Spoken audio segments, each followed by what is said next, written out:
With our more frequent and more intense wildfires, fighting them from the air can buy time for the firefighters on the ground. Company in Centennial is converting Black Hawk helicopters to provide more resources in the air. Workers are making one for the state right now. 9 News reporter Luis De Leon explains. This work happens on the ground. Looks good. For missions up in the air. So we received it April-May timeframe. What's behind Eric Lama will soon be at the ready to fight wildfires for the state. Currently, we are in the installation phase. We'll work the tank and the high landing gear over the next few weeks. Lama is with Centennial-based United Rotorcraft. They're taking what was originally a Black Hawk helicopter and converting it into what's called a Firehawk. It's a multi-mission aircraft, so it's obviously its main mission will be firefighting, but at the same time it'll have a rescue hoist installed, so they'll be able to rescue people with the hoist, or they'll be able to insert firefighters into areas that they can't land. In general, agencies in Colorado have recently been throwing a lot of resources at smaller fires. Take Douglas County's helicopter, for example, seen here helping out Jeffco with the Snow Creek fire last month. And so what that's done for us is allow us to suppress those wildfires much more quickly. Deputy Director of Emergency Management Mike Alexander says they've used it on 10 wildfires since they got it in June. That's actually the greatest fire response frequency that we've had in the last 4 years since we've been doing exclusive use contracting. Tackling small fires from the air can make the difference. But we still see a lot of small fires, and that's really where aviation assets come into most benefit, is keeping those fires small. Something that folks here are trying to help with. We're obviously excited to produce the Firehawk for many agencies, but to be able to do it for the state of Colorado really kind of brings it home to all of us and all the employees.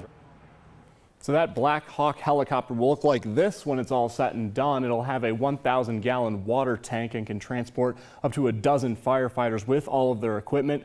Kyle, it's expected to go to Colorado's Department of Public Safety by the end of this year. It's been really interesting to watch the process, and obviously it can't get in the hands of the right folks soon enough, you know? Absolutely, and you know, this company mainly does this for agencies in California. They have 16 aircraft that they've done this to now, so we'll have to see how this works here. Luis De Leon, thank you. Denver police are trying to identify a second person who may be involved in a deadly shooting on I-70. Police are still looking for the driver of a stolen pickup truck who shot and killed 31-year-old Kevin Piakowski. This happened Sunday night. They're now looking for a second driver who is seen crashing into the pickup truck after it hit a semi. Police say the white Hyundai Santa Fe was also a stolen car. The driver of the Hyundai left the scene, as did the driver who shot and killed Piakowski. Now, police are looking into whether the driver of the stolen Hyundai was somehow involved in that shooting. Police say they're still working to figure out more about the suspect. Anybody with information about the crash is encouraged to call Crime Stoppers. A man died last night after he jumped out of a car that was on I-25 in Denver. It happened around 6:15 last night in the northbound lanes near the Downing Street exit. Police say several drivers hit the man once he was out of his vehicle. Police were looking for another vehicle that they said took off, but then they told us today they're no longer searching for another driver involved. Police say it appears that the man who died just opened a car door and jumped out. They're not sure why. We're learning more details about a co-pilot who fell from a plane in North Carolina without a parachute. The FAA says the co-pilot, Charles Hugh Crooks, jumped from the plane before an emergency landing at Raleigh Airport. This happened Friday. Hugh Crooks was one of two pilots on the KUSA 212-200 airplane. The other pilot was able to make an emergency landing at the airport with only minor injuries. Hugh Crooks' body was found 4 hours after the landing. According to the FAA, the plane was registered to Colorado Springs-based Spore Ltd.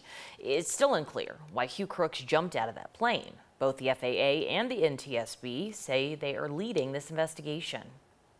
The man facing charges in the deadly hit and run at 40th and Pena is being held on $50,000 cash bond. He'll also be under maximum home confinement if released. Taylor Lindsay is facing felony charges. He's accused of killing Jake Johnson in that crash on Saturday night. Prosecutors say he tried to hide after the crash, and his mom helped him find different places to stay. Prosecutors say the car he was crashed was registered to a family member, and they reported it as stolen about an hour after that crash. Lindsay is the president of a drag racing club, and before the crash, prosecutors say he organized a drag meet right near that scene.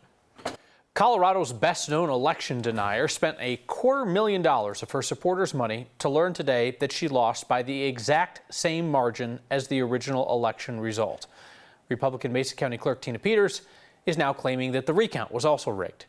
The Secretary of State's office released the recount total this afternoon. Peters gained 13 votes in the recount, as did the winner, former Jefferson County Clerk and Recorder Pam Anderson. So the margin between them is still 88,578 votes. Pam Anderson, who is not an election denier, is going to be the Republican nominee facing Democratic incumbent Secretary of State Jenna Griswold. Your taxpayer Bill of Rights refund should arrive in the mail soon. It will come with a personal note from Democratic Governor Jared Polis, taking credit for the refunds that the governor previously tried to eliminate. The letter from the governor does not say the words Taxpayer Bill of Rights or TABOR. Colorado Democrats are attempting to rebrand the refunds that they previously opposed as the Colorado Cash Back. A bipartisan bill moved the refunds ahead of Election Day this year and redistributed funds toward low-income taxpayers. The idea of elected officials sending you a check along with a letter taking credit for it is not unusual. President Biden's done it, President Trump did it. In Governor Polis's case, it's a bit different, given that he tried to end the refunds that he's now celebrating in the letter that you'll receive. Monkeypox is now a public health emergency in the U.S. The Biden administration made that declaration today. So that means more funding to respond to the outbreak. This is going to speed up vaccines and treatments. Cases top 6,600 today nationwide. Colorado reports 79. The monkeypox vaccine rollout has been slow. In Colorado, the limited supply is going to only be eligible for at-risk people. 9 News reporter Jennifer Meckles introduces us to one man who got an appointment. I've been trying to get one for a while. I remember back in early July, I think there were like fewer than 1,000 in Colorado, and a friend mentioned that they got one, and I looked into it, and it was already way too late. It took Alex Buck weeks. So I've been kind of Googling it every few days, like, do we have more? Can I get more? But Thursday, he finally found an appointment through Jefferson County Public Health. Yeah, I got my first monkeypox vaccine today. It's pretty exciting. A few hours later, no symptoms yet, but a social media push to his LGBTQ community to get themselves vaccinated too. Monkeypox, which is spread by close contact, can affect anyone. But right now, most cases have been among men who have sex with men. And today, that population, or a close contact to a positive case, are the only ones eligible for the very limited vaccine supply. I felt like I needed to get it because, I mean, I am in the pool that is eligible, and I want to be sure that I can live my life without A, being worried about it, and B, knowing that I'm safe from it, any partners I have are safe from it. So I felt kind of that responsibility, I guess, that I'm being responsible for my health and others. State leaders say Colorado already got 9,665 doses from the feds and just put in another order for 5,080. After 2 years of COVID, many are confused and frustrated by a federal response they feel is too slow on monkeypox. For me and a lot of my friends, like, we're tired. It's hard to have to deal with COVID, and that's still around. It hasn't gone anywhere, and now it's another thing we have to worry about. And I'm happy to get the monkeypox vaccine, but I'm a lot more like, great, more drama, I guess, for lack of a better term. So the monkeypox vaccine is a 2-dose regimen with shots given about 28 days apart. I spoke to 3 different people today who recently got their first shot, including him, and all of them tell me they're still waiting to find out when they can schedule their second. Okay, 28 days will come and go before you know it. Any plan to get that second shot going?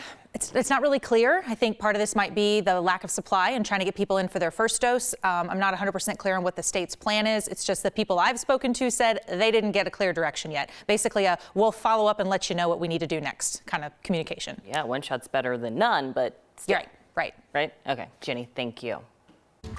4 decades after a murder in Cherry Hills, a family says they're now feeling some sense of justice. 2 RTD lines are out of service after tracks buckled under the heat.